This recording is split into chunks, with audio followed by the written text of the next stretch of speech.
Tadi saya tidak melihat pemandangan yang sangat indah di belakang kabut ini. Pas terbuka kabutnya kok banyak pegunungan saya lihat. Dan sangat indah rupanya.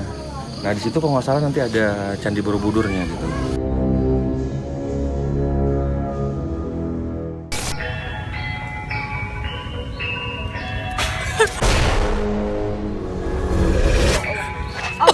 Allah Akbar. Allah.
Halo, selamat pagi.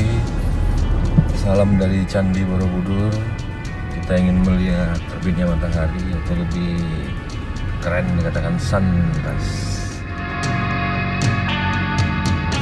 Halo, selamat pagi. Salam dari puncak tertinggi Borobudur Magelang. Ini kita ingin melihat sunrise, matahari terbit. Ya, memang suasana agak berkabut tapi luar biasa indah sekali dan segar sekali udaranya.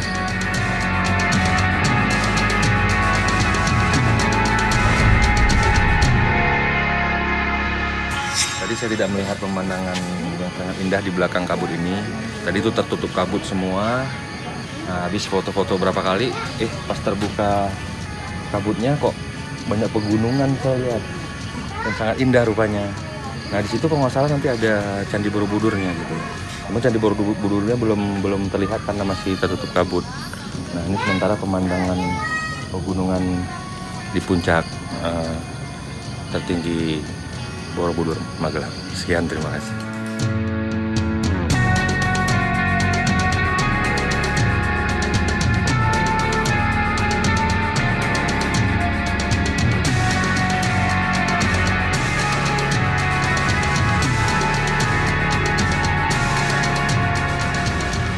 Saya sekarang berada di Magelang, tepatnya di Candi Borobudur. Nah, ini adalah salah satu warisan budaya dunia. Jadi bukan keajaiban dunia lagi, warisan budaya dunia.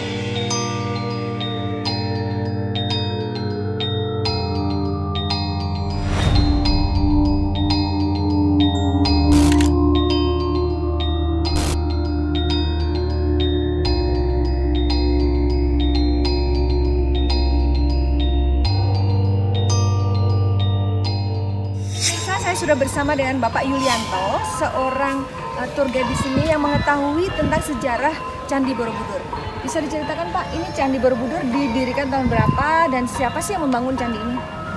Jadi kalau Borobudur itu tidak dengan angka tahun ya. Karena Borobudur itu dibuat kurang lebih selama 75 tahun sampai 80 tahun. Proses pembuatannya? Ya, proses pembuatannya. Jadi yang membuat juga rakyat pada masa kerajaan Mataram Muda ya. Dengan Raja Samaratungga, dinastinya adalah Sailendra.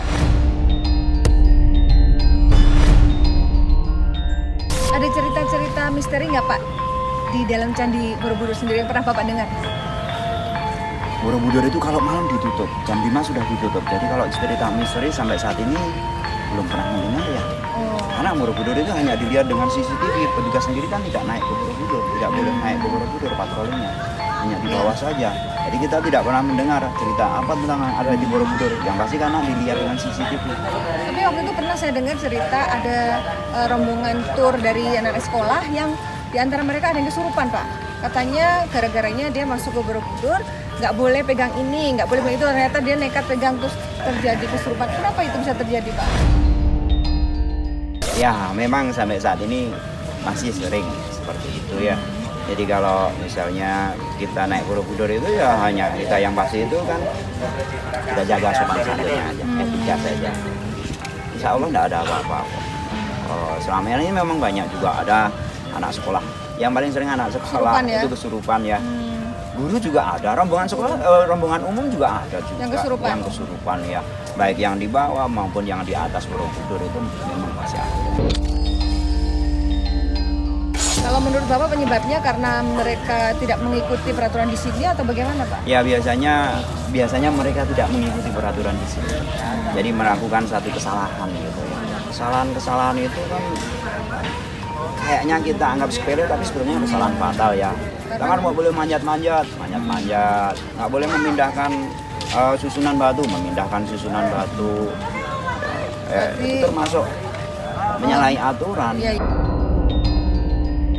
Berarti artinya memang harus menjaga ketertiban ya di sini. Ya, itu khususnya menjaga ketertiban kalau di Borobudur. Terima kasih ya Pak Yulianto. Yuk, Kita sekarang lanjutkan perjalanan.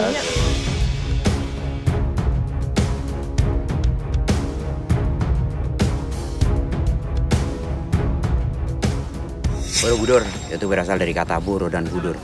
Boro itu artinya adalah biara atau wihara. Wihara adalah bangunan tempat beribadah umat Buddha. Sedangkan kalau budur bisa diartikan dengan tempat yang tinggi, bisa diartikan dengan di atas. Jadi Borobudur, wihara yang dibangun di tempat yang tinggi atau di atas. Berarti itu di abad ke-8 ya ini? Ya? Banyak umat Buddha di sini. Iya, kawasan ini adalah kawasan umat Buddha karena Borobudur itu dibangun oleh kerajaan Mataram Buddha. Mataram ada 3, Mataram Hindu, Mataram Buddha, Mataram Islam. Nah, Borobudur itu berada dibangun pada masa kerajaan Mataram Buddha, di mana raja yang terkenal pada saat itu namanya adalah Samaratungga. Ya, Samaratungga. Dinasinya adalah Sailendra. Ya, Sailendra itu juga sebetulnya 2 kata juga. Sailendra itu berasal dari kata Saila dan Indra. Saila itu artinya adalah gunung. Ya, kalau Indra itu raja atau penguasa. Ini disebut sebagai raja gunung itu karena wilayahnya dikelilingi oleh gunung. Ada 8 gunung. Nanti kalau kita memandang ke arah selatan dari Borobudur itu adalah Pegunungan Menoreh, di mana Pegunungan Menoreh itu juga menjadi batas wilayah. Kalau sekarang menjadi batas wilayah antara Yogyakarta, Magelang, dan Purworejo. Ya. Sedangkan di sisi timur ada Gunung Merapi. Kalau muter ke kanan nanti ada Merbabu, Telomoyo, Andong, Tidar, Sindoro, Sumbing. Jadi kota di sini dikelilingi oleh gunung. Makanya kotanya disebut dengan nama Magelang. Ya, jadi kota Magelang itu dari kata maha. Magelang dari kata maha dan gelang. Kalau maha itu sangat besar, gelang itu ring atau lingkaran. Kota yang berada di dalam lingkaran yang besar. Itu karena kotanya dikelilingi oleh gunung. Ada di tengah-tengah gunung. Biarpun sampai saat ini orang mengatakan Borobudur ada di Yogyakarta. Tapi kalau ditilik dari umur jauh. Karena kota Magelang itu sudah ada sejak abad 9. Oh gitu. Ya. Berarti duluan Magelang dengan Jogja ya? Jauh.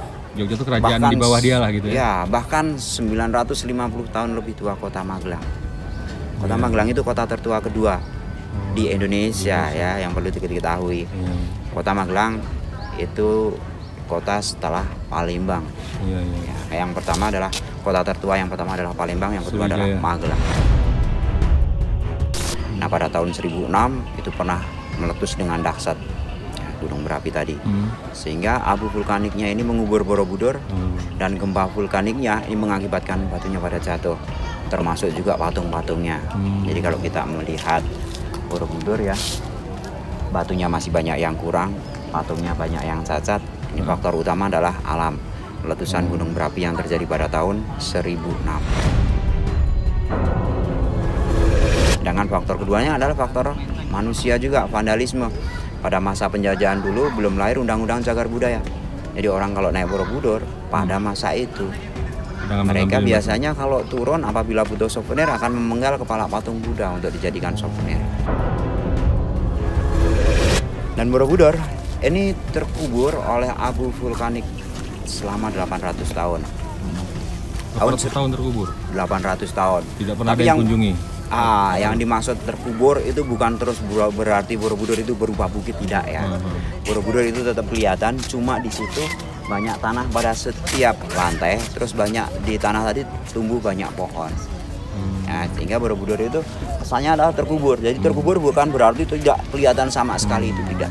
Dia batu-batunya sendiri dari pegunungan. Ya, pembuatan. batu Borobudur adalah batu andesit, batu gunung berapi. Batu gunung berapi. Jadi mengapa Yang dipahat gitu Pak maksudnya? Iya, ya pasti dipahat. Berapa orang dulu memerlukan personel untuk membangun ini? Kalau berapa orang tidak Kiraan. diketahui ya, karena 100 orang itu lebih adalah kali. masa, anak masa ya. Nah, jadi kalau antara 75 sampai 80 tahun dengan berapa banyak orang, Iya. ya kan? Tapi ini bukan kerajaan ya, memang tempat ibadah tadinya. Tempat dibangun. beribadah. Biasanya ya, setahu saya tempat ibadah dengan kerajaan itu berdekatan biasanya ya. Biasanya ya. Karena Tapi untuk belum raja tentu beribadah juga. ke ini dekat gitu maksudnya. Tapi belum tentu Belum juga. tentu juga ya? Belum tentu juga. Kalau zaman dulu, misalnya untuk membangun sebuah tempat beribadah itu ada 3 elemen. Ya, yang pertama Sa'ilah, yang kedua Tatini, yang ketiga Fana. Kalau Sa'ilah itu artinya gunung. Makanya Borobudur kan dari dinasti Sailendra. Sailendra dari kata Sa'ilah dan Indra, yang artinya adalah raja gunung atau penguasa gunung. Nah, Sa'ilah itu diambil dari kata Sailendra itu dari kata Sa'ilah yang artinya gunung. Ya, berada di kawasan gunung. Yang kedua Tatini berada di kawasan sungai. Yang ketiga Fana. Fana itu berada di kawasan hutan. Fana itu pakai V ya, bukan F. Iya. Ya. Ya, mengapa mesti di gunung? Kalau di gunung itu lebih dekat dengan dewa. Tempatnya tinggi. Kalau di kawasan hutan itu tempatnya sepi, jauh dari masyarakat, jauh dari hiruk pikuk ya, orang bekerja sehari-hari ya, kesibukan kita sehari-hari. Kalau yang ketiga, maaf ya, ini Fana ya. Kalau Tatini itu artinya sungai, berada di kawasan sungai, dimana kita kalau melihat dari agama apa saja pun, kalau mau menuju ke tempat beribadah, mereka biasanya akan bersuci dulu. Ya, jadi berada di kawasan gunung, berada di kawasan sungai, berada di kawasan hutan. Sa'ilah, Tatini, Fana. Jadi belum tentu dekat dengan kerajaan, justru jauh dari kerajaan, karena justru jauh dari keramaian.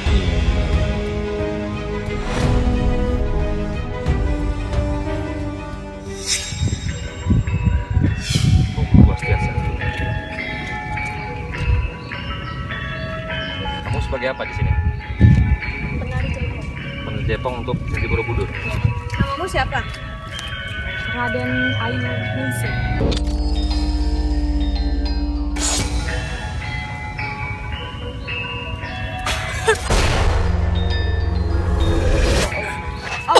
Allah Akbar, Allah Akbar.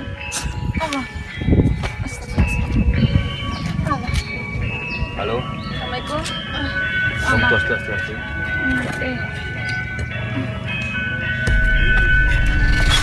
Allah.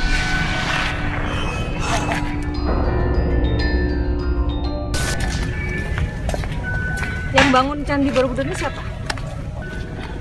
Saya nggak akan bakal kasih tahu. Kenapa nggak bakal kasih tahu? Untuk apa Anda mau tahu tentang Candi Borobudur? Itu bukan itu privasi. Bukan privasi, kita kan perlu tahu anak cucu di Kita sini. kan sedang belajar sejarah tentang Candi Borobudur agar kita bisa menghormati sejarah. Saya tahu dari tadi kamu udah datang, tapi kamu nggak mau. Saya nggak bakal kasih tahu sampai kapanpun. Apa Kenapa alasannya? nggak bakal? Ngapain kasih tahu ke manusia? Ya emang manusia nggak boleh tahu. Enggak lah, ini hanya untuk para jin aja yang tahu. Emang yang bangun Candi Borobudur siapa sih sebenarnya? Bener nggak yang bangun adalah warga di sini? Yang bangun Candi Borobudur itu warga di sini. Terus campur tangan jin juga ada sedikit. Tapi lebih banyaknya mereka. Batu-batunya dari mana? Itu kan banyak batu. Gimana cara bawanya dulu? Yang bawa itu kami sebenarnya. Mereka cuma ngolah pasir tanah. Siapa orang sakti yang perintah kalian untuk bisa membawa batu-batu ini? Oh iya, kami nggak bakal kasih tahu. Itu biar menjadi rahasia kami aja. Kenapa banyak yang kesurupan anak-anak sekolahan yang berkunjung ke sini? Ya mereka banyak berbuat maksiat. Gimana? Oh, berbuat maksiat di situ. Iyalah, banyak berbuat maksiat. Seperti apa berbuat maksiatnya? Pelukan, ciuman di situ, gimana nggak kerasukan? Oh gitu. Masa sih? Iya. Jadi nggak boleh. Iyalah, saya nggak suka tempat ini dikotorin. Jadi harus dihargai, dijaga kesuciannya. Sini ada siluman ular, saya lihat naga. Kamu kenal nggak? Kenal, Siapa itu?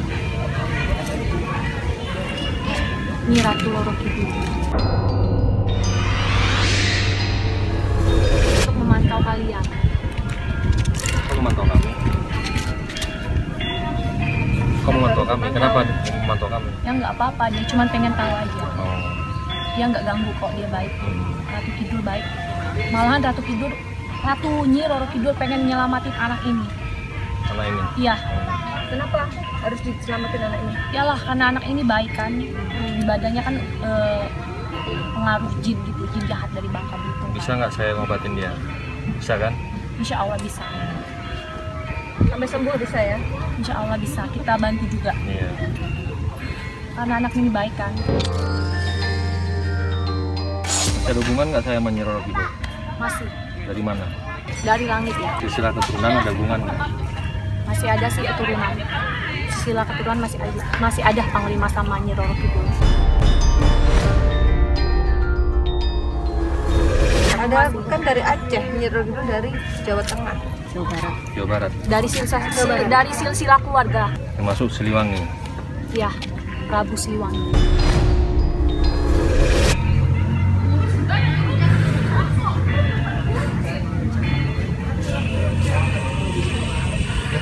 Selain maksiat, ada nggak yang datang ke sini minta pesugihan, pengen kaya, pengen sukses? Oh banyak. Banyak banget. Minta kaya, minta sukses, minta tenar. Minta popularitas. Ya, banyak artis juga banyak banget. Sebenarnya kan ngasih rezeki itu kan Allah. Mana bisa jin ngasih rezeki sama manusia? Kita juga ngasih mbak, tapi ada syarat-syarat khusus tertentunya. Jadi ada perjanjian. Ada perjanjian khusus mbak. Seperti apa perjanjiannya? Perjanjiannya hanya kami dengan yang mereka yang tahu. Oke, ya udah. Ini udah hujan. Salam buat penghuni Borobudur.